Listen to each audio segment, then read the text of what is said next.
Urgent ಆಸ್ಪತ್ರೆ ಹೋಗ್ತೀನಿ ಅಣ್ಣ. ಯಾಕಣ ಏನಾಯ್ತು? ತೋರಿಸಿ ಅಣ್ಣ. ಅಯ್ಯೋ ಇದಕ್ಕೆಲ್ಲ ಹಾಸ್ಪಿಟ್ಲ್ಗೆ ಹೋಗ್ತಾರಾ? ಬನ್ನಿ ನಾನು ಟ್ರೀಟ್ಮೆಂಟ್ ಕೊಡ್ತೀನಿ. ಹೌದಣ್ಣ, ನೀವೇ ಟ್ರೀಟ್ಮೆಂಟ್ ಕೊಡ್ತೀರಾ? ಅಣ್ಣ ಏನ್ ತರ್ಬೇಕಣ್ಣ ಮೆಡಿಸಿನ್? ಏನ್ ಗೊತ್ತಾ ಹೇಳಿದ್ನಲ್ಲ, ತಗೊಬನ್ನಿ ಅಂತ. ಅಲ್ಲಿ ಹೋಗ್ಬಿಟ್ಟು ಬಳ್ಳಿ ಸೊಪ್ಪು ಮತ್ತೆ ಅಲ್ಲಿ ಸೊಪ್ಪು ಐತೆ, ಬೇಗ ಹೋಗಿ ತಗೊಬನ್ನಿ, ಬೇಗ ಟ್ರೀಟ್ಮೆಂಟ್ ಮಾಡೋಣ. ತಗೊಂಡು ಅಣ್ಣ ಹುಷಾರಣ್ಣ.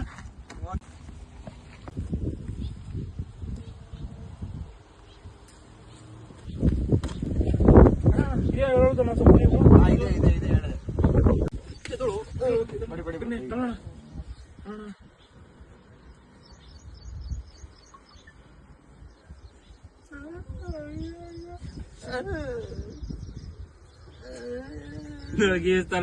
ಅಣ್ಣ ಈ ವಾಟೆ ಓಡಿಸ್ಕೊಂಡು ಯಾವ ಕಚ್ಚು ಟ್ರೀಟ್ಮೆಂಟ್ ಹೆಂಗ್ ಕಲ್ತಿರೋಣ? ಅಯ್ಯೋ ಅದೇನ್ ಗೊತ್ತಾ ಬ್ರೋ, ನಾನು ಮತ್ತೆ ನಮ್ಮ ಹುಡುಗರೆಲ್ಲ ಚಿಕ್ಕ ಹುಡುಗರು ಇದ್ದಾಗ ಡಾಕ್ಟರ್ ಆಡ್ತಿದ್ದ ಗೊತ್ತಾ ನಿಮ್ಗೆ, ಅದರಿಂದ ಕಲ್ತೆ. ಅಯ್ಯೋ ಅಯ್ಯೋ ಕತೆ